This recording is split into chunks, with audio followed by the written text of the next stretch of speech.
Ladies and gentlemen, boys and girls, children of all ages, not only were all five of us in the same place for the first time ever last night, but I believe this is our first day after show ever with all five of us all here. And we're all here. How's everyone doing?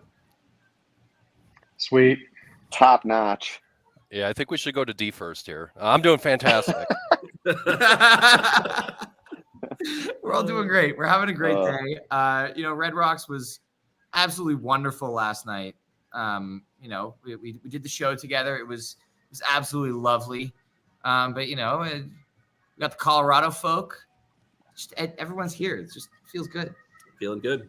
I took a show day nap today. Yeah, I'm just feeling great. I'm fresh from the shower.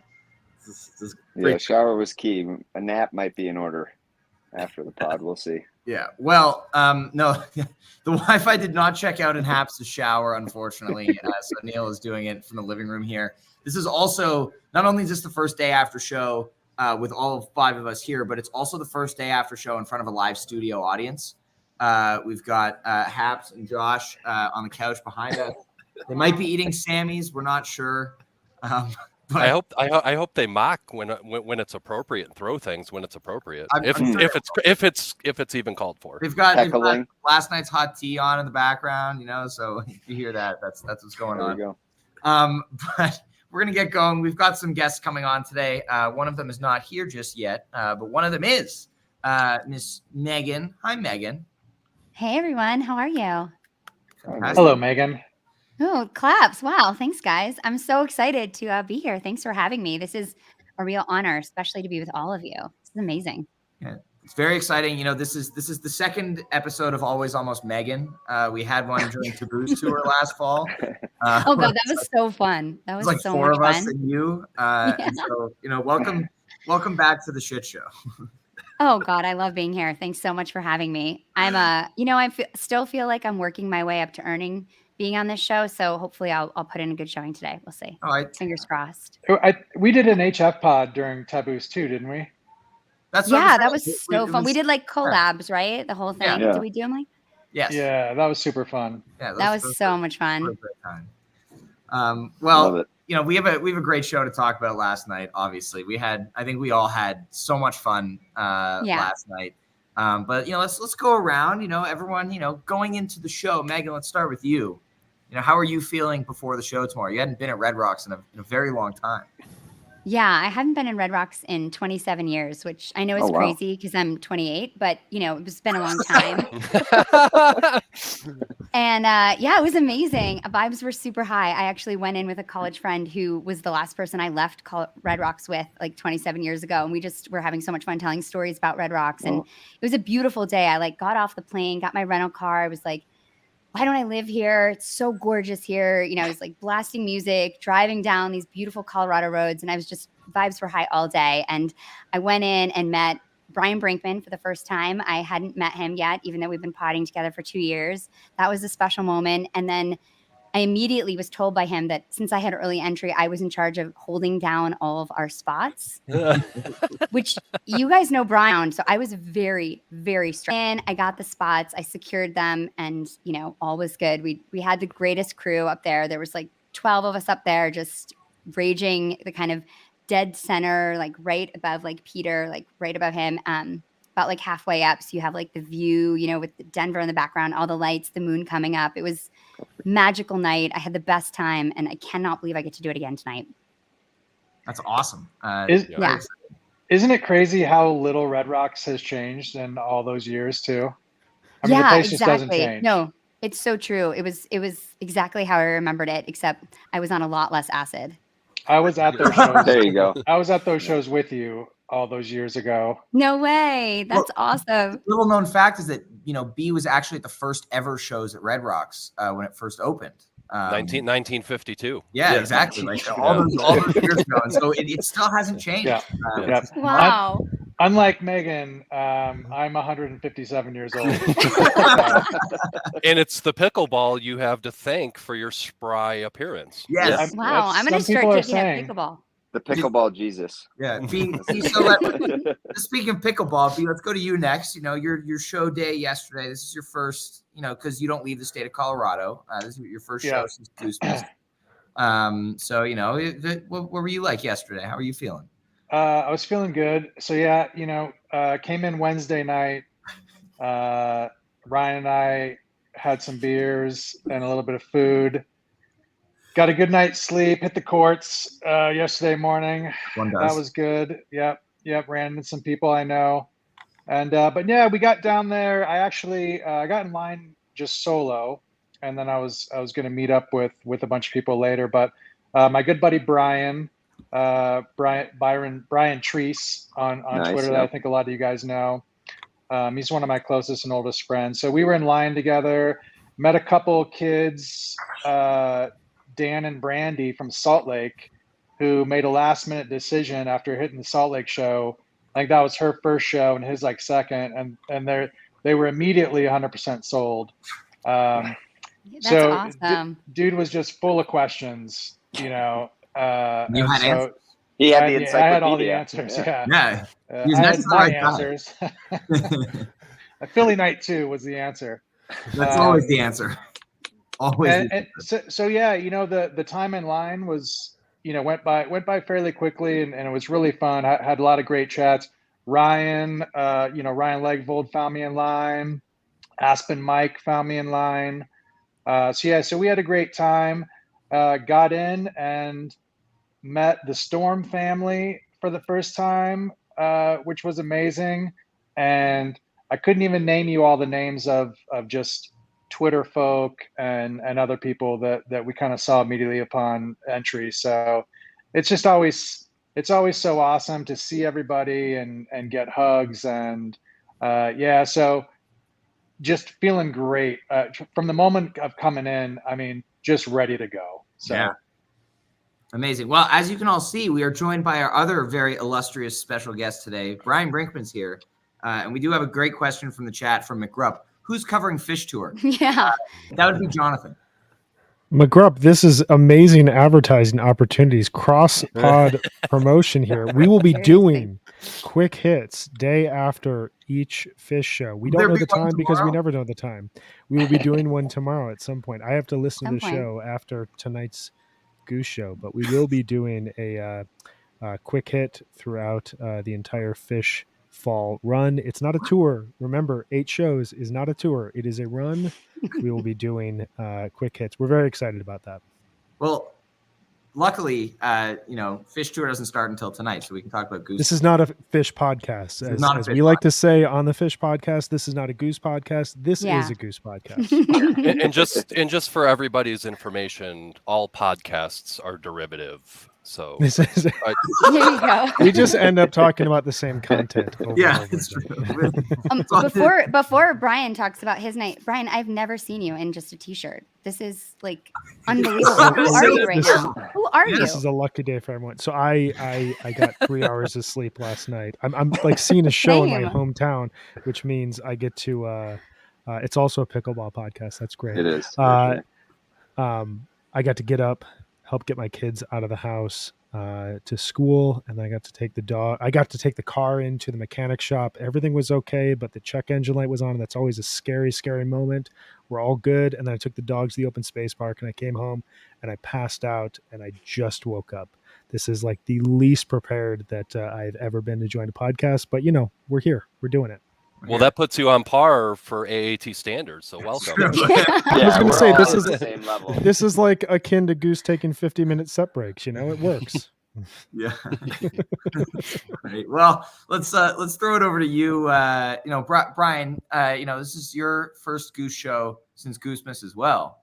As another member of today's podcast that doesn't leave the state of Colorado. How were you feeling going into the show yesterday? I was excited. It's Red Rocks. It's October. It's like an amazing time of year here in Colorado. There've been some, excellent jams throughout this fall tour that I was excited to hear what the sound in some of those jams, specifically like that Vegas Elizabeth, that space that they found, the thatch from Missoula, not Bonner, that kind of darkness that they found there. I was really excited to like hear some of that and how that would translate to Red Rocks. I was also excited to hear like last year's Red Rocks show was such a monumental moment in this band's history. I don't think it was the best show per se, but it felt like a really, really big moment. And I was excited to hopefully see them take the stage, having already played Red Rocks. That pressure's off. They came back 4 months later. They played a stadium here in Colorado. They played this, huge spring tour. They play SPAC. Like there's a lot of check marks that have already been checked off over the last year. I was hoping to have them walk in and play, kind of a more relaxed, just a Goose show. It doesn't have the significance of last year, and that's kind of a cool thing. And so had a bunch of friends in town, was able to meet my podcasting co-host Megan for the first time in person. RJB was flying out. Ryan, I was hoping to see you for about 3 minutes because I knew you knew about 9,400 of the people in the venue. So, just all around really, really good vibes walking in. Yeah, definitely. All right. And Dee and Kev, you guys were together yesterday getting to the show. How are you guys feeling? Great day. Kev was working, so he was so kind to lend his Jive 1 mobile to me, and got to shoot around town. Met B for lunch. Some good food, regroup, headed up. Yeah, it was great. I mean, it was a nice day. I think it was sort of this like wondering how cold it's going to be, what's it going to be like. Obviously it's clear, so it's going to be a little crispier. But I felt, the weather was really nice. Just a beautiful night. Being up here this time of year is really special for sure.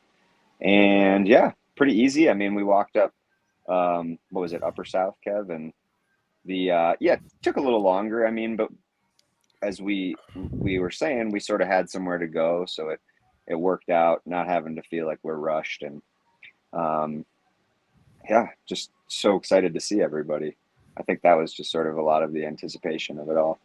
That's it for me, almost entirely, D. I was working yesterday, very, very stressful day, and to be able to transition away from that so quickly once we got into Red Rocks and just seeing people and the vibe being so relaxed, it was a great transition from work to, all right, let's get into this. Let's have some fun. Let's enjoy each other's company, and let's listen to this great band play just fantastic music. Yeah, it was amazing. Yes came to play. This pod is going to be very long. Buckle in, people. If you hadn't figured that out already.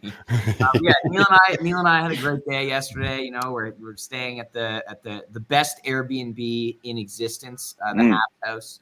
Wait, the Goose Frat House, you mean? There he is, Casa de Haps. The Goose Frat House. The live studio audience is clapping for them. Yes, exactly. It's like Jojo Casa Goose House or something. Jojo Mojo Casa Goose House. Yeah, I know. Goose Dojo. We had a great time. Yeah. Headed over to the venue around 3.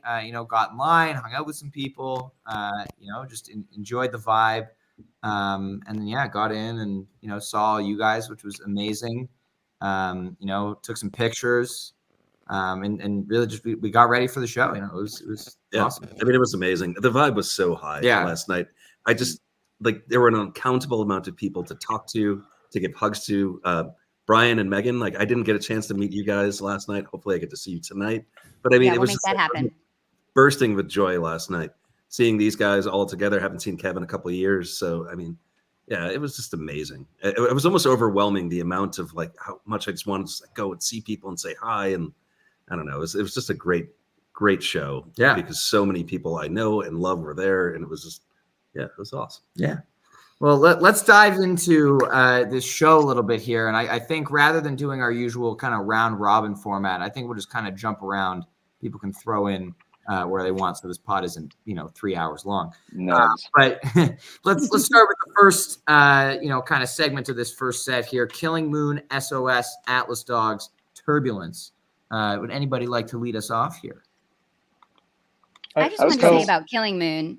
I'll just jump in really quickly and say that I think it's the perfect opener. Like when they opened the Montana show with it, I was texting Brian and RJ about it and talking about how this is like a great way to add variety to their set lists with like really good covers, and like opening with that is such a great spot. Mm-hmm. Yeah, I love The Killing Moon. And so it immediately struck me. I was a little bit surprised when they went into it. And what's really interesting to me is, well, first off, they hadn't played it since they debuted it, at the Halloween show at the Farms.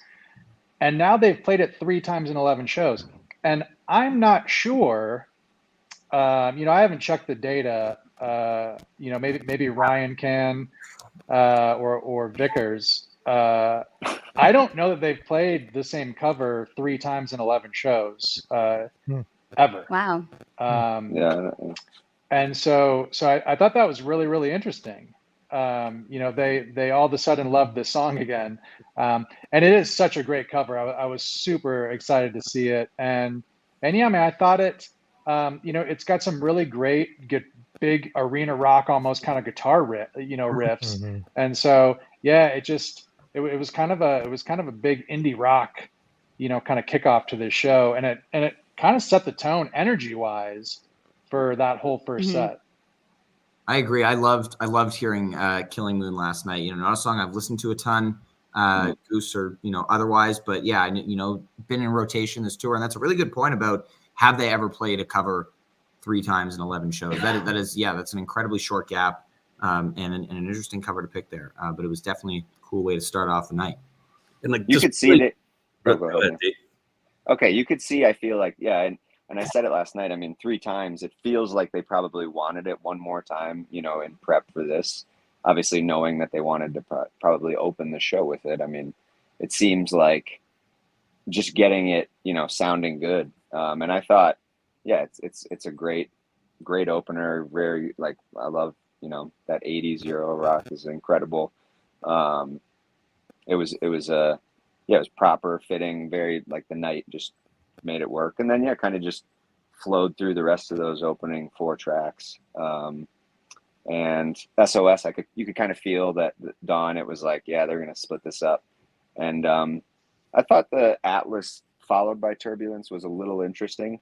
Sort of 2 songs we would expect to see maybe on their own in the first couple tracks, but to have both back to back. But I think it was just kind of some songs warming up. Rick was getting into it. He was kind of dancing around, jumping from side to side, he was a lot more animated last night. And yeah, I liked it. It was great just settling in. I think they were playing well from the start. A little more songy. Yeah. Bizarre set listing, right? You get Killing Moon to open up the show. Then you get what would close the first set typically, right? In SOS. And then you get the openers, right? You get the traditional 2 of them too. And Turban and Atlas Dogs. So yeah, bizarre. Yeah, first set. Yeah, it was the point of the odd set listing. It kind of threw me off a little bit throughout it. I really liked Atlas and Turbulence back to back. Just from a pure song standpoint, I think that those are 2 of the best early first set songs. Every time I see Atlas Dogs versus every time I hear it, just while listening to a show, it's a completely different experience. It's like a full band attack, especially towards the end there. Really showcases Ben's drumming in a really cool way. And Turbulence, Tom's. Turbulence, that chorus, I'd seen it once at Goosemiths, but having it here at Red Rocks, under an open sky, it sounded like everyone around me was just belting out the chorus. And that's just such a cool moment for a band like this that is still gaining. They're still gaining new fans. They're still gaining people who aren't familiar with this catalog, but you have people around here with an original song like this that is, being treated with such regard and such love. It felt like until Bob Don, Goose is so good at, they set the table and then they throw you into a jam, second or third song into a show. It's a thing I love about them from a structural standpoint. You didn't really get that until Bob Don started to have a little bit of space towards the end with the With tag on, the Dawn that came after, Pancakes with a little bit more of an edge towards the end of it. And then, So Ready closer. So it felt a little like they were really setting the table whereas I kind of would have thought they would have come in this late in the tour and thrown something down earlier on, but it didn't happen. Mm-hmm. Bob Don Don. Bob Don Don. Thank you to Josh, who noticed that at set break last night, which is just a great bit. And they put Bob into Don on the set list. It was definitely done on purpose, which I think is pretty funny. But I'd like to throw it over to our resident Bob Don expert, Kev, to talk about this segment here. Oh man, just thrilled to be in attendance for that. I mean, we were talking about vibes when we did our initial, round introducing the show here, and it was just, man, play that for me all night long. I just wanted to live in that jam all night. Fantastic. And they played the With for you, Kev. We know it was for you. I don't think it was for me, but I appreciate it very much. Yeah, it was for you. You missed Goose Miss. They did that one for you. Yeah, it was the COVID. We were all together for that. COVID makeup for me. I appreciate that. Yeah. Well, and it was the first true With. I mean, because as Ryan, Peter indicated that they did it in Milwaukee, and I was there, and there was just some elements, but there was no, expansion of it. It was basically like 30 seconds of sort of this allusion to With. So it was good to see it get stretched out. I think it was perfect. It felt that song coming after the segment though that we just said, it's sort of like ties into what Brian was saying. I think it just like it didn't. I would have wanted Bob Don after a big, jam. Sort of that's like our breather, our cool down. Yeah, our landing pad. And it just, that was odd. I think the configuration was a little off. Played very well though. And then into Dawn was good. Yeah, it felt like Rick really dug in a little bit extra on the Bob Don solo than he normally does, which was amazing. It's just such a great song. And then Dawn was an incredible follow-up to that, going right into it, just going right for the, again, Brian, you said Under an Open Sky. That song is so good in a setting like that. I know you're the biggest SOS fan on the planet here, and so I'm kind of like to hear your thoughts about it. I heard that Brian was saying that he saw like Jesus Christ rising above Red Rocks last night during Dawn. It was a beautiful moment. The rapture. There's nothing I love more about following jam bands than when they purposely troll me. I had the best time during SOS. It's not my favorite song. I have issues with it. They'll be for another pod. It'll be for the SOS dedicated podcast. Being there with RJ, getting text from you, Ryan, laughing in my face that they played it the second song of the show was a brilliant moment. Like I'll say, just to like preface, like for the whole show, like if I wasn't at this show and I was just listening to this show, it's not my favorite Goose show. I don't think like set list wise, flow wise, it totally worked. There were some really cool moments, but it was one of those like shows where them throwing down a song that kind of like just gets at me in that like uncomfortable spot in the second slot was just like a really fun moment among friends. Ending the show with Flow Down, a song that I will die on a hill for loving, that you guys all hate. Like it was so fitting. The whole show was just like it was like an inside joke, weird. Which is the type of reason why you follow these bands. Yeah, like we have this text chain with Ryan, RJ, me, and Brian, and it's just like the songs that we debate about. It's the best because we all argue about songs, and every song that we debate about, they played last night. It was just like, so it just felt like they were like inside of our heads. It was really creepy. Yeah. I think they were trolling all of us to some level. Yeah, exactly. I mean, Labyrinth, sorry to jump the gun, but. Could I just real quick? I don't want this to turn into an SOS thesis pod, but could you just? I can't get past this. Can you give me a quick feats of strength rundown of why you don't like SOS? My simplest reason is it is a meeting that could have been an email. It's got segments, but does it need the segments? It's got the peak, but everything has the peak with Goose. Like that's that's part of the reason we do all this. I don't particularly love the shenanigans part at the front. It's never really clicked for me. I've gotten versions sent to me by Ryan Storm. He has annotated these and like gone through it. For whatever reason, that doesn't click, but what does click? And we're going to get to it. The fucking Labyrinth. Okay. All right. Oh my God. We are not there. We're not there yet. And I don't want to go there. And I think at that point, And at that point, we should all just hop off and listen to Jive and Brian talk this out. Yeah, exactly. I think we may do that when we get there. But let's close out this first set here with Pancakes and So Ready. Pancakes gives us our first, kind of big jam of the night, or medium-sized jam of the night. Nice clav work from Peter and here, of course. You all watched me very exuberantly clav tweet. Clam. I was excited about it. Yeah, I didn't see that because as soon as So Ready started, you left your seat. I was talking. This was during Pancakes, and Neil and I'm not ashamed to admit it.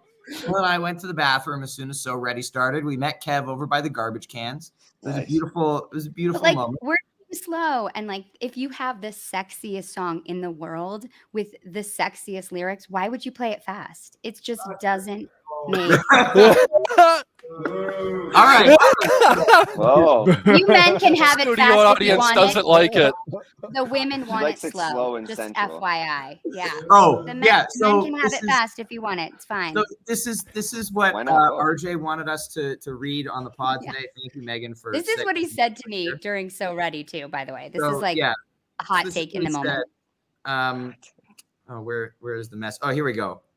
So Ready is what men think sex is like. Slow Ready is what women think sex is like. And that is RJ's contribution to today's pod. Nice. And the labyrinth is what it really is like. Jive, we know way too much about sex together. This is Yeah. great. I'm so into this conversation.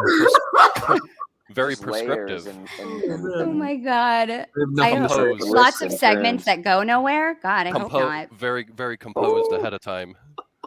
No Plan it out. Come exploration, no play. Whoa. Whoa. We're not in the second set yet. We'll get to the labyrinth. when we This get is a there. family pod. I know, sorry. And we This skipped just makes me feel a Pancakes. certain way. But I will say that is a little bit Pancakes was good. that is a little bit of my feeling about this show. I feel like the first set sounded really tight and really you can hear that this is the end of a really strong tour where they've been playing a lot. And I think they sounded really tight, really fast. The pace was just really high energy. And I loved that. I think playing two songs like SO. There's that hotel Wi-Fi. Hotel The Wi-Fi. hotel Oh, Wi-Fi. nice. Officially. It's gonna paused. come right where you back. have the big Here it song comes. and going away. Oh, sorry. Was I gone for a minute? Yeah, we dropped you for a Okay, minute. sorry. Yeah, I just think that the flow was would And there she goes again. be kind of Okay.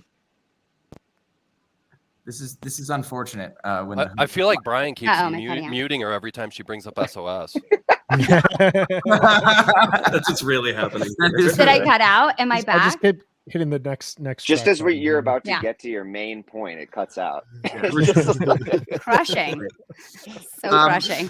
All right. Well, does anyone else want to add anything in here about this Pancakes or So Ready before we press on? This Pancakes was nothing special, but it ripped. It was fun. It was a ton of fun. Mhm. That's a killer song in front of multiple thousands of people. The Mhm. clapping, the way it all comes in, from a pure song and jam standpoint, that song rules in my book. Yeah, it was. We were eager for a jam in this set, right? I think we're all kind Totally. of hitting on that, and Yeah. when we finally got it, and I thought it was going to be a huge Pancakes like we used to get last year. Didn't work out that way. We were kind of still left wanting for jams when this set ended, and when they went into So Ready. So, thank you for the call out for just bailing on the set during So Ready. But I was like, there will be no jams, so I'm going to go to the bathroom and get a beer. This is the perfect opportunity because no great. one will be there. So Yeah. I win, and then I had one of my best moments at the show, hanging out with Kev just on the By side the garbage can. by the garbage cans. Garboose, dude. Garboose. Yeah, Hey, Neil, come on, man. The So Ready had a little extra mustard on it. it did have a little extra mustard, And but I I still enjoyed do. that mustard from the Yeah, I was side. gonna say I could hear it, and I went to start trying to locate you, Brian and Megan and RJ during So Ready. But I got a couple of good pictures from up higher, where you guys were. Enjoyed that. Saw a couple of people I knew, and then I found you guys during set break, which was fun. I think we found you. Yeah, Actually, what happened? yeah. You located me. After Yeah. I couldn't find you. It's a reconnaissance mission. Yeah, it Yeah. was good. And then I spent the second half of set break leading RJ down to come say hi to everyone else, which was boy, an experience unto itself. Amazing. But it was great. It was great. Does anyone else get up to anything exciting at set break last night, or just more just amazing schmoozing and amazing vibes? Nothing super exciting at set break, but I it's hard to pass, talking about this music without mentioning what Getty was doing with his light rig on those rocks last night. And again, we're talking about the music here, but I hope everybody had a chance to stop and just look at what that dude was doing, because it was magic. Yeah. The thumbprints. I agree. One where it's like the lines. Yes. Like I think the thumbprints. Well, and would also get like really small, and then they would like be all encompassing on the rocks. Yeah. It was so cool. And I would encourage anyone, wherever you are in the venue tonight, if you're there, take a second and look behind at the big rocks on either side, because he was painting those with all sorts of patterns as well throughout the show, which was so cool. I loved how he was like sometimes distilling it down to like very few lights, but then like blasting it other times. That like really adds such like a, an emotion to it, that he's just an artist. It's incredible. Seeing him at Red Rocks is like nothing else. It's awesome. Yeah, the lights show during the Labyrinth was another element of that song that really elevated it to. We're not there yet. We're just Brian, you're gonna get the first word when we get to that song. I can't wait. Take it away. Ryan will cut you out again. Yeah. Yeah, seriously. I may. Let's start with Jive. Yeah, Jive. I was gonna say Jive is like saving all of his talk time to engage with this Labyrinth conversation. And Shama just kidding. Yeah, so you guys project more negative. You put more negativity in my mouth than actually comes out of my mouth. I was about to say, I wanted to throw it to you here to start the second set for this Creature Shama, because you were raging during Creatures. Like, man, you were going hard. It was a great sight to see D-Jive Goose enjoying himself at a show. Yeah, lots of enjoyment. I mean, the whole first set, we were all having that was so much fun. I mean, this is the whole thing, right? About being at a show versus catching a show on the couch. You know what I mean? It's like, totally. Sometimes I think I don't go to as many shows, as some of these guys. I spend my money on other stuff, but yeah, I mean, being there and. We talk about the vibes, but it's 100% true. I mean, I just was having so much fun just being with all of you guys, and set break. Shout out to Lisa, Ryan's mom. She's the snack queen. She was pulling snacks out of this bag, and it wasn't ending. No, it doesn't end. It's been that way my entire life. It's amazing. Yeah. And I thought I had a pretty good collection of snacks myself. So I had my show slice. The show slice. I introduced Neil to some vegan jerky. It's delicious. Astonishingly delicious. Yeah. So, but yeah. So anyway, as expected, things tightened up. By the time set 2 started, and so. But yeah, Creatures kicked off, and I mean, it was a big party down there again, and everybody was having a really good time. And yeah, I mean, I was having a great time. It was, again, I mean, we say this, maybe it's not going to be playlist worthy or whatever, but I mean, that was a pretty hot Creatures, and it had a really nice jam, and then they segued into something. What did they segue into? What was it? Some cover? Was it a cover? Baby. It wasn't just that is why. Was somebody? Did somebody get married? That was my first Shama. Me too. Brian loves the Shama. I love the fun. Shama. I love the So fun. Give me Motown Rick any day of the week. It's here a fun for song. Mm-hmm. So fun to dance to. Yeah, I thought the Creatures too. It had a little. Started out with, you had sort of the vibes, Peter kind of pulling away, but then I felt a little more Rick led, guitar heavy. I almost felt it had like kind of like a country twang on it. I mean, I'll have to re-listen to it again, but it was like, it felt a little different than most versions lately. And I feel like, as we know, Creatures is kind of a song that's maybe needs to find its way again in terms of sort of some of the jams. I think that, they tried the arpeggiator, but we think back to, 2021, some great versions, or some will hold Legend Valley and High Accord. But yeah, but it's just a song I feel like that kind of has lost its way a little bit. And then Shama is fun, but it just sort of adds this element of being sort of like packaged. It's they're looking for that transition. So by the end, it's kind of like the jam is being forced into that way. And yeah, great for the crowd. We can have our own opinions about it, but I mean, what? I think that's a really good point though, about like the kind of almost like the forced segue, because I feel like that's happened quite a bit this tour, where there's a cover, there's a moment they want to get to, and so you do get this strange sacrifice of a musical space that could be explored and further developed.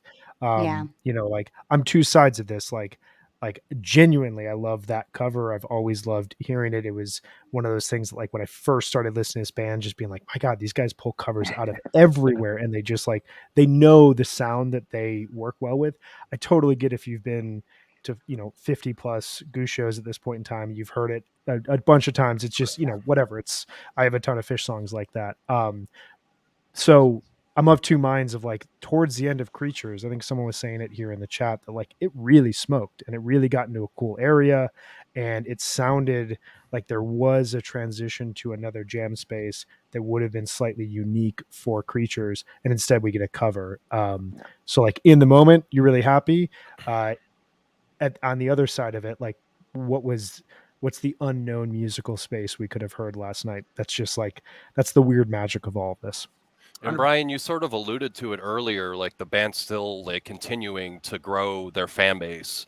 And there are those clunky, what I'll describe as clunky moments sometimes where they don't go into that exploratory space and, feel that out and flesh it out to see what's there. But I always like to be the voice of like the every fan, and to remind these guys that sometimes they're just playing songs to play songs for fans. And sometimes it's not about those jams, even though that's what we talk about here. Hashtag even Kev. Neil? Yeah, we're there for the jams. That's actually like a really good point, I think, because you think a lot about how like when we look at a band that we're listening to like every show, and you think that like you're looking for that really like patient, exploratory, like really interesting stuff that they can do, especially since a lot of us are Fish fans and we are so discerning and our expectations for jams are just through the roof. And I think this band is why we love it, is they're showing us they can deliver that at times, and that they have this like obviously a million other reasons, but their jamming is something that is spaces I'm really interested in learning more about and like hearing more. So I'm really like wanting them to jam more. And so, but you're right, you're playing your first night at Red Rocks, the second time you've played there, like you probably want to play some songs and not spend 40 minutes on a drip field, which is what we're going to get tonight, which is going to be great. But 40-minute drip field. Wow. Yeah. 25. Yeah, I'll take 40 with minutes. some crowd noise. It's fine. You'll get Hunger Sight and you'll like it. Yeah. No, Wait. just Sorry, like one. Brian, I don't want to Go interrupt. okay, go ahead. I've been trying to Go talk ahead. for like 5 minutes, and you've been very nice. No, it's good. You're going We're to all talk now. No, now I have nothing great to add. I mean, Creatures was good. In this conversation about like finding spaces, they were finding actually some pretty good space in this Creatures, and then it does peter out, which again, just coming back to this feeling of like we were just wanted the jams, and like we just weren't getting the jams in this show. So, hopefully the jams are tonight. I would hope maybe it's a loosening up. I think we often see, right, like you said, Philly night 2, whatever, but a lot of 2-show runs, second night Legend Valley 21, like it's sort of that comfort of settling in, and that expectation, right? You're building up to this massive show that you sort of have high expectations of these people, and I definitely was guilty of maybe expecting a little bit more, like we said, in some of the exploration space, but it kind of felt like last year where it was like sort of a lot of songs, a lot of energy, very well played, but just sort of not really taking those big risks. No Scucks Life last night though. Yeah. Pardon? No Scucks Life last night though. No. I don't think Did we get 3 covers? What was it, 4 last year, or we had 3 in the second set last year, Brian? Yeah, 3 covers. That was 3 in the second set. Well, that didn't happen at least. So yeah. Well, let's continue on with the second set here. Let's go Feel It Now and This Old C. Feel It Now continues to be a great second set song. I feel like, though, at that point in the set after Shama, again, we were looking for a jammer to come out next. And so Feel It Now was good, kept the dance party vibe going. But again, it was like we need a little bit more of the unknown here. So again, still having a great time. Vibes were high, fun to dance to. But yeah, looking for the jam. But This Old C, coming out, just obviously one of my favorite songs. I think everybody can agree that it's one of the best songs in the Goose catalog. And the first jam to This Old C since Mexico in January. Very, very exciting to see come back. It was an excellent version. We got some nice Zeppelin-y jamming, some Moby Dick CCP action. It was excellent. Some in our group thought it was Heartbreaker, and it was not. Some instant correction after that, but you were right. We said it was in the Led Zeppelin zone, Yeah. But this was a great jam. Peter, having like an excellent organ solo, and then Rick taking the lead, and just like in the first set, he just didn't want to let go of the peak. He just kept going and going and going, and the energy again just was so high all night. You get some shows that you play, like lighter on jams may feel lower energy. Last night was high energy show while being lighter on jams. So it didn't feel like, oh, there's Feel It Now, another song that we know is not going to jam. We know what's going to happen. And people weren't excited about it. Like, people were still really excited about Feel It Now. And I just wish it would jam. Yeah. That's we have the pack, it's got a prepackaged, little jam in it, but it's right there. They reworked it a little bit too, as we've talked about. Mm-hmm. I thought it sounded one of the better versions since the rework. But just hoping for it to let go one time. Yes, we did get a rare standing jeb last night a few times. It was and pretty two cool. gongs. 2 gongs? 2. Mm-hmm. There was the mini gong happening. Ooh, I never gong. remember where they were. I tweeted them so you can, see what time it was, but I have no idea. There was a gong tweet. Anyone else want to talk about this Feel It Now, This Old C here? I'm sure. I wanted to talk about This Old C really quickly, just saying that this is like one of the reasons I love Goose and I go to see Goose is their ability to tap into like deep emotion. I think that so few jam bands can do that. And this song, just to hear this song like played at Red Rocks was just absolutely stunning and just crushed me. This song is like, I don't know. It's a rare person that can write lyrics like this that are just so classic like this and can touch anyone at any point in their life. And it just blew me away. And the jam this was my high point of the show. I thought it was just so perfect. I was waiting for them to slow down. The whole show is kind of like, I love their ballads. I love when they really get slow, and Rick's emotion. I thought he's playing with such emotion right now. And hearing it in a song like this really gets highlighted. I love it. This is my favorite point. Not just the writing, but man, obviously the guy's got the voice of an angel. Well, that's the thing. The emotion that he can sing with is just unbelievable. And even I think that now after hearing the Autumn Crossing EP and the emotion that he's bringing out in the studio is just fucking believable. And I'm so excited because I can hear that coming out on stage too. And it's he's just going to continue to build that, and it's exciting. Yeah. And Rick was also 13 when he wrote This Old C. I don't know how that's possible. I have a 13-year-old daughter, and she does not have that emotional depth. I'm not trying to knock her, but not everyone's that's Rick. Incredible. Hope she's not listening. Yeah. Don't worry, she's not. Or no one in my family listens to my voice. Mom, I don't care about your podcast. No. So wait. No. Go ahead. Neil, talk. So Jinx. This Old C. This jam this is just weird. It's one of the jam highlights of the night, but it wasn't really a jam necessarily. It just felt like a really, really big, really fucking awesome guitar solo. Yeah. But that's how so many of the jams felt like last night. I felt like. Yeah. And this one exemplifies all of that. It's all in here. And Rick was playing incredible. I was joking around at the show and maybe a little bit after the show, I was saying it was Rick's Prague Ghosts, and nobody took the bait and got really mad at me. But I just told you that it was late at night and you should not be saying things like that. Yeah. But no, I mean, excellent guitar playing, but at the same time, hitting on this theme that we're getting at, like we wanted jams, and like this wasn't. It was a jam, right? It was an extended improvisation thing, but it was mostly just Rick and Rick going hard, but it was cool. Yeah, the Rick Gazing jamming of late, I would love to get back towards, and we've had it in moments for this tour, but like that really democratic full band jamming, we would get that in a composition following This Old Sea, but more on that later. But one of my buddies who I was with kind of elbowed me during the This Old Sea jam and was like, this sounds like something that would be played in a sound check. And it had that kind of like loose energy of like, there's nobody in front of us. We're just jamming as a band kind of in a room where like, someone's kind of checking levels, someone's checking their gear. And, Rick is the center of this all. He's going off. And as a result, he just like kept going. I mean, it's a nearly 20-minute version of the song. I think, when you comp this to the version that was played in January, that one kind of gotten more of like a, kind of hypertension type of really cool, like rhythmic sort of section.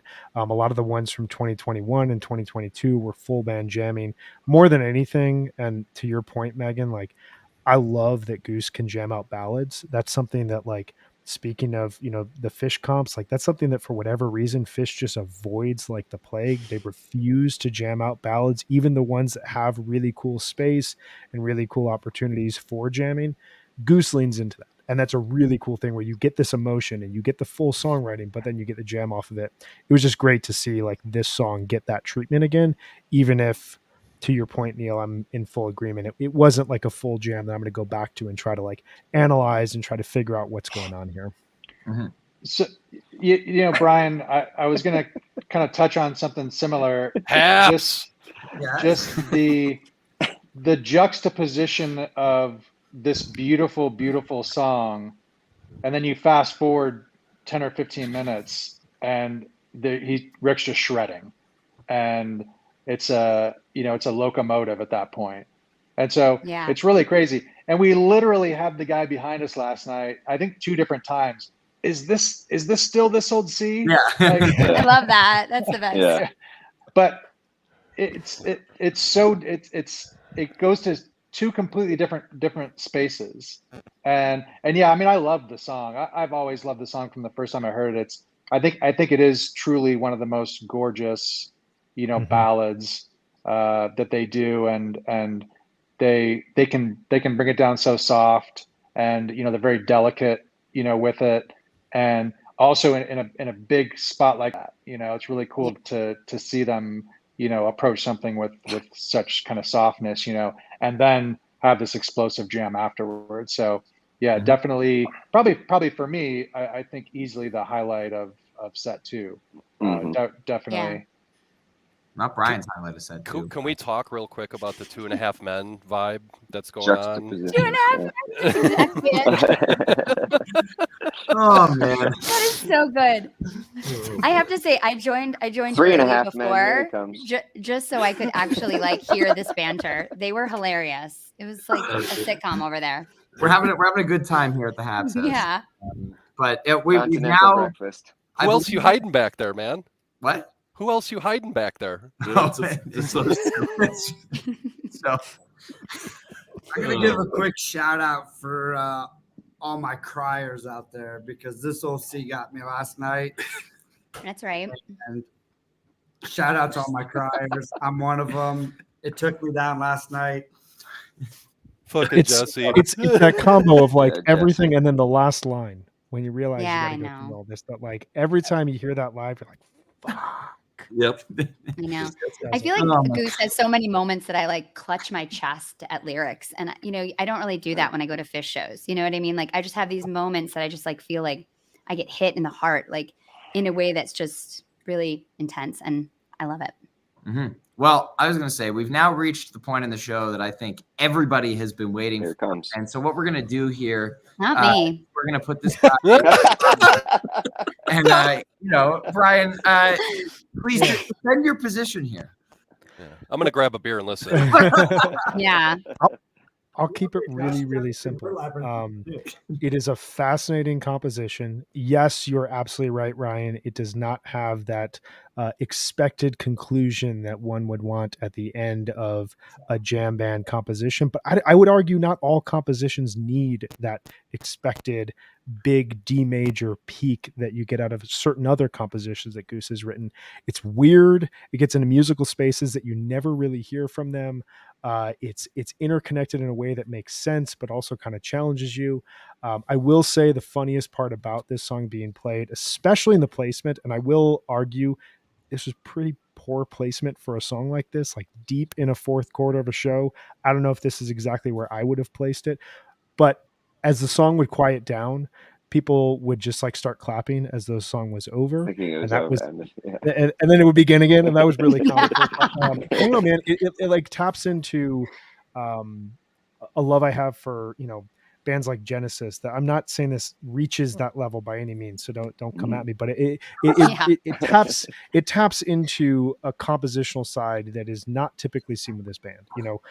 One of the appeals when you get into a band like Fish is, oh my God, how did they write You Enjoy Myself? How did they write Divided Sky? How did they write David Bowie or Foam? You don't have that as much with Goose. One of the things I always loved about Goose was they feel like an indie rock band that also jams. And so you get straighter songs that make more sense and are more accessible, but then go off into really cool jamming spaces, especially in various points of their career. The Labyrinth is the inverse of that. It is a strange song that has been spliced together in a really fascinating way. I think that if you get the placement right, it's truly fascinating.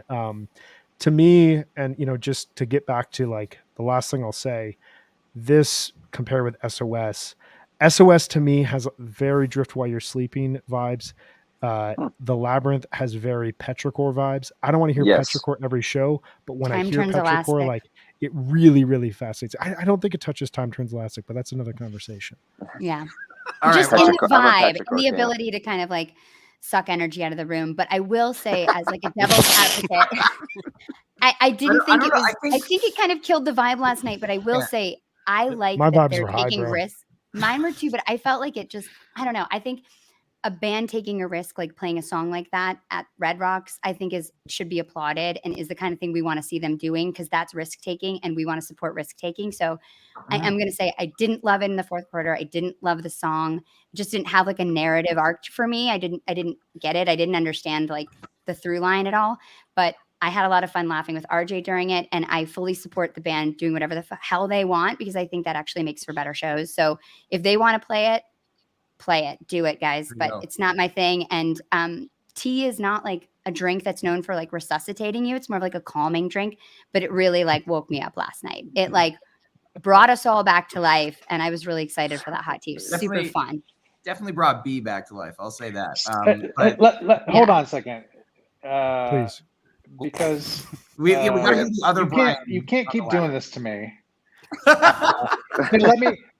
Seriously though, I've been thinking about this, and I'm gonna bring this background to what Kev was saying earlier, and we do talk about this, that hey, they're not playing these shows for us, and in fact, far from it. I think a lot of times, right? And so I was actually thinking about this first during Shama last night. I kind of started to have these thoughts that I'll share, and then I got a text this morning from a good friend of mine. I don't want to say who it is because I don't want anybody to go at him either. But his one comment to me, he's seen a ton of Fish, and he's now a pretty big Goose fan. His text to me this morning was, "Damn, can we talk about that Labyrinth?" And what was your response? And hold on a second. I'm kind of telling you my response right now, right? And so, honestly, I think my response is, it's okay to find joy in other people's joy. Yeah. And compersion. And so like during Shamo, it was super funny because I could tell there were some people around us that didn't really know Goose. And we're really into Shama, because they know the song, they've heard it at weddings they've been to. And so I was like, that's really cool. You know what I mean? Like it's cool to see other people enjoying things that maybe you don't enjoy so much, but I don't know, maybe sometimes you have to look at yourself and why don't I enjoy this more? But finding joy in other people's joy. It's okay, Jesse. Good It point. is possible. Well, I'd like to go back just a little bit. Megan, you said you were playing devil's advocate when you said the energy was kind of sucked out of the room during Labyrinth. I think Brian is playing devil's advocate in that the energy. No, I was playing devil's advocate to myself, saying that I thought the energy was sucked out of the room, but I was appreciating the risk they took. That was like me playing the other side. I certainly agree that it sucked a lot lot of energy out. It was a strange placement for a song that weird. A lot of people are unfamiliar with. Is very complex. It's long. Someone said in the chat here like it was 11 minutes, but it felt like 30. That happens sometimes. Like you're like, when is this song going to end? And to your brain, or like a really long jam where you're like, oh my god, that must have been 25 minutes, and it was like 17 minutes. And 15. That time is super weird with this sort of stuff. You're not like checking your watch at a show while you're at 1,000 feet elevation and consuming whatever people are consuming. Like I get that sense. Water, and like when they play something. You and so me much both. water. When they play something that you don't necessarily like, I think to Brian's point, like there are two ways of approaching this, and this is part of the reason why, for me personally, I love having a new band in this jam band sphere to listen to. Is sometimes they play something you don't like, and the initial reaction is, "This sucks. I don't like this. Why are they doing this? They're ruining my show." The alternative is like, okay, why are they playing this? What's going on here? What is the other person who really digs this? What did they come to music for? Like, there's a lot of stuff to learn about music, even if you don't like it.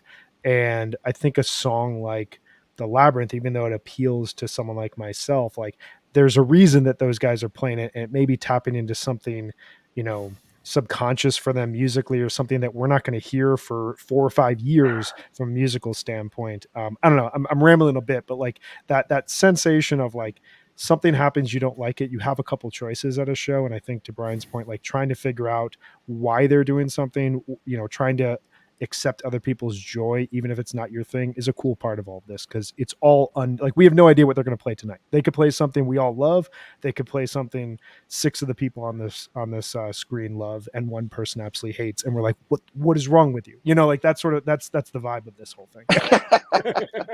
And again, just speaking joy, like Brian's jive, finding joy in other people's joy. I'm always reminded to look at some of these shows. My older sister, my niece, both came on board, a couple of years ago and have become really big fans, but they are not so much as huge into the jamming, again, that some of us are.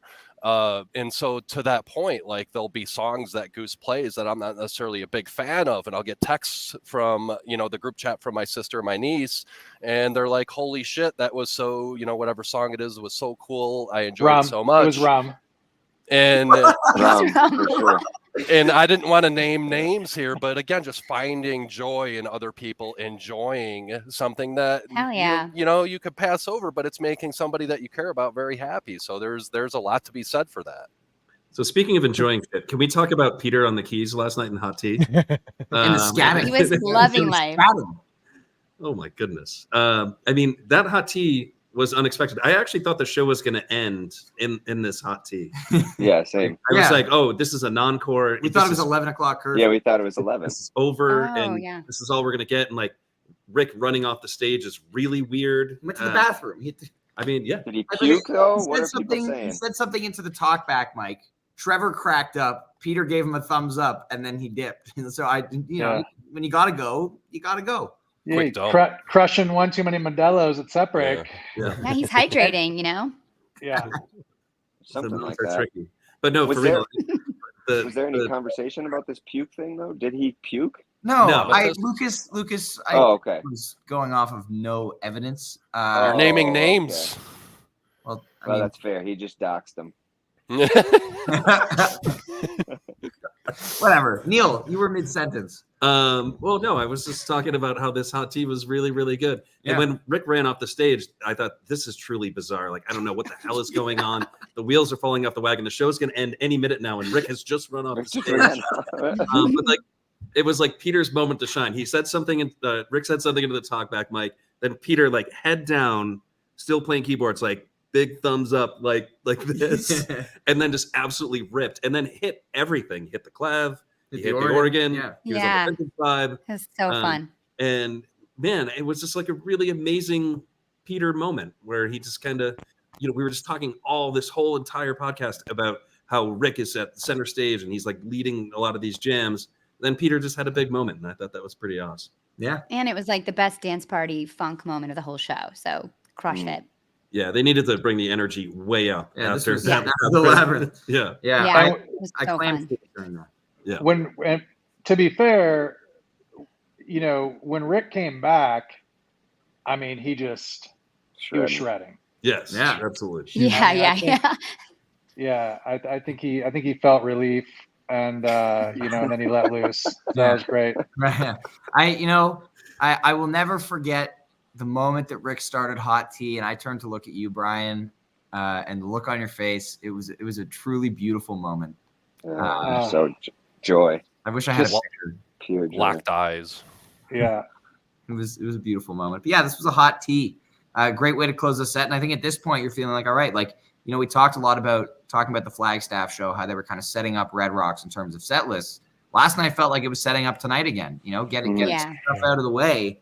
This flow down encore, similar thing. Like, we're not getting a flow opener tonight. That's not gonna make Thank goodness. Big thatch coming. Big thatch coming. You have to wonder though, if Rick didn't have to pee, would they have encored Madhavan? Yeah, it was on the set list. Oh, really? These would have been different. And no flow on it. No, it was supposed to be a audible. Yeah. Interesting. Yeah. But hey, for you, Brian, were you jumping up and down for joy? During flow down. Yeah, I mean, I'll just keep going with the bad hot takes. I mean, flow down. I don't know how anyone could argue with a bluegrass song that is about partying in the woods. It just it brings a smile to my face. This chat, and, this pod loves bluegrass. I mean, just loves it. No, I'm a fan. I love the distorted opener. It sounds, like the opening segment is kind of like tapping into apologies for the extended Fish references, but like Bowie and Possums from like the mid 90s where there's just weirdness and like it's all building and building and building, and it gets into the zany zone. I will say RJB and I did conclude last night during it. I did not realize it until last night that it kind of sounds like the music you would hear on a Disney World ride, and that cracked us up big time and may have changed my perspective ever so slightly, but I do enjoy that song. It's like the fishiest song they play, and I don't know why I don't like it, because I love Fish, but I don't know. It's just disjointed for me. But I had so much fun last night, just like laughing at how like we've been talking about this on our text chain, and then there it is closing the show, and Brian was so happy. We've been over this. You don't like partying in the woods. It's okay. That's so not true. I grew up in Michigan. That's all I did. I did that when you were in diapers, Brinkman. Whoa. Shots fired. Yeah, it was good. I think you're right. Like, it ended T, flow down. Once again, taking our opinions out of it. Those are like two fan favorites. I feel like a lot of people like T, a lot of people like flow down. Froze at a perfect time. And it's just I think it just was easy and good. And yeah, like we said though too, I don't want them to play an 8-minute Madhavan, right? So that's the other part. Yeah, also true. It's a great call. So true. So, and we've seen those throughout times this year where they've truncated Madhavan, and it's just like, let's let it breathe tonight. So, be nice. Fingers crossed. Sure they will. Yeah, it's gonna be. Sure they will. It's gonna be fun. Do we have any thoughts from anyone else on the end of the show here before we wrap up? So I do have to say I put my picks in before I saw that set list, and so that was kind of a rookie move. Yep. No. But I don't know. I don't think it's guaranteed. I think this is one of those runs where I think they already had a really good idea what they wanted to do tonight. So maybe that doesn't change. Yeah, all signs are pointing to a set list that we know is coming, and And it's it's gonna gonna be be awesome. It's going to be big. Big catch. Neil Big made a Even- big Big proclamation catch, last big catch. night in the car on the way home from the show that if tonight is not an all-timer, he's never seeing Goose again. Love it. So I did say he that. did say Wow. that. And so stay tuned tomorrow to find out if Neil will ever be getting to 50 shows.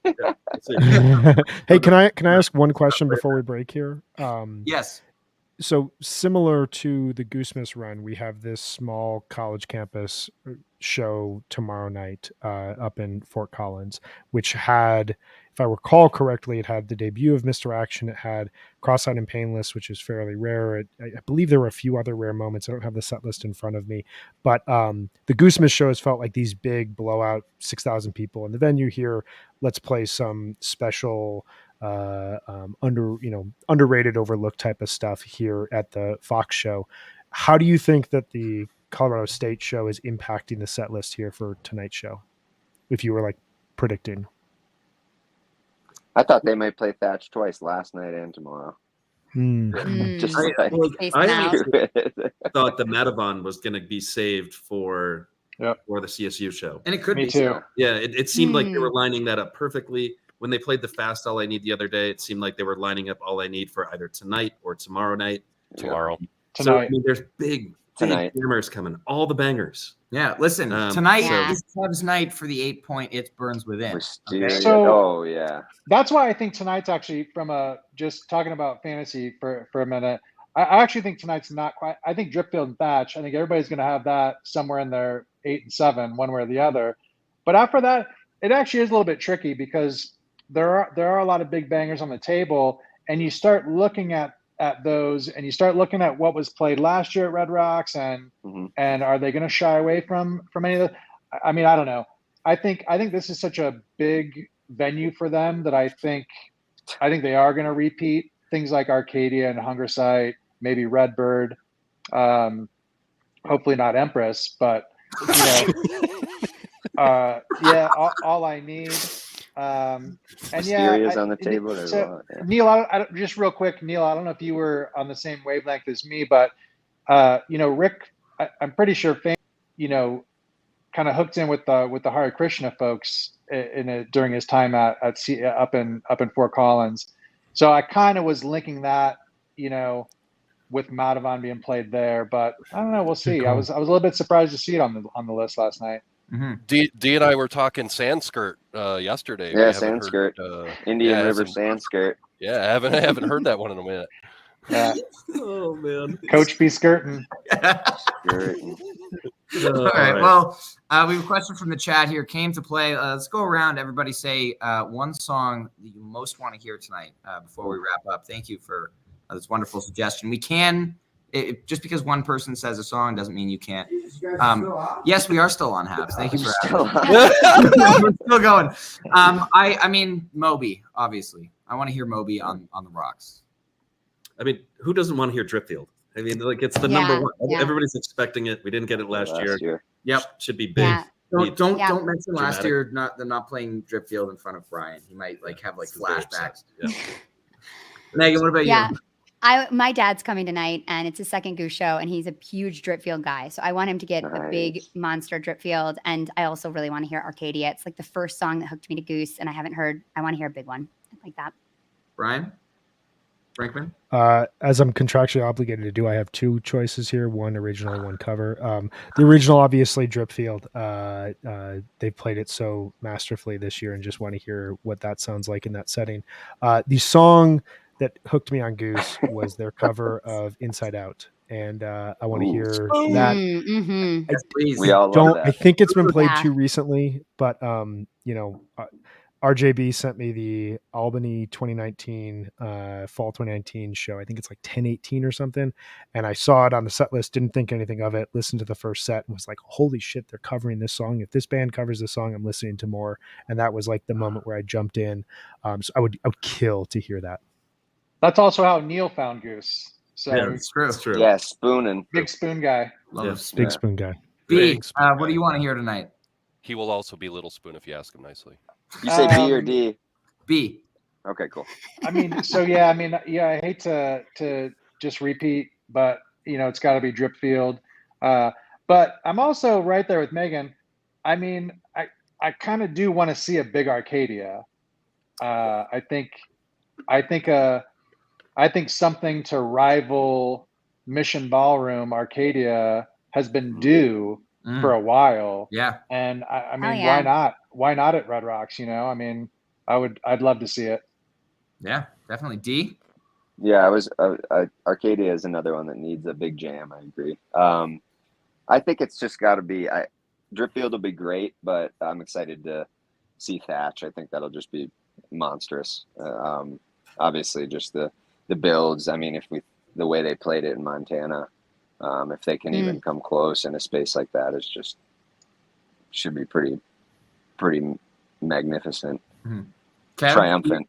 Anything for you other than a Counting Crows cover? Yeah, I mean, that would be if I'm following Brian and doing one cover and one original around Mr. here. Jones. Mr. Jones, if they want to cover any of that, it would be fine. No, in all seriousness, auditorially, hearing the drip toms reverberating off the rocks at Red Rocks. Yes. I mean, yes. next level. You have yet to see a drip live because you weren't at Goose. That's correct. Thanks for reminding me. Wow. I'm excited for you. It will be even more special for Kev when they play it. I got one more thing that will we see the first Travelers, and obviously Elmeg, we saw it last year, but I'd like to see it come tonight too. That would be a sick tonight. I'm calling Travelers tonight. That's why I don't really compete Travelers in Fantasy tonight, Goose, Elmeg tomorrow. Kev plays for fun. Elmeg has already played at the Red Rocks, All right, well, ladies and gentlemen, we are 70 minutes in, and there are still a lot of you watching, which is really Quick break. Thank you for watching us. Just spout bullshit for 70 minutes about last night's show. Tempe, take it from the top. Thank you to our live studio audience for being here for today's pod. It's been a pleasure to do this with everybody today. And Brian and Megan, thank you for being here. Can't wait to see all of you again in just a couple hours when we head back to the Rocks tonight. It's going to be another amazing night, and of course we will be with less people tomorrow, but we will still be back to recap tonight's show tomorrow afternoon at 3:30 p.m. Eastern, 1:30 p.m. Mountain Time. It's going to be a blast tonight, and I can't wait to see Goose again. But thank you again, everybody, for watching. Thank you all for being here to talk about it. It's been amazing. All right, Ryan, go watch the ball game. Thanks for having me, guys. Thanks, guys. This was awesome. Megan, Brian, we'll see you tonight. Yes. Yeah, we're going to see you tonight. Thank you, everybody, so much for tuning into this episode of Day After Show.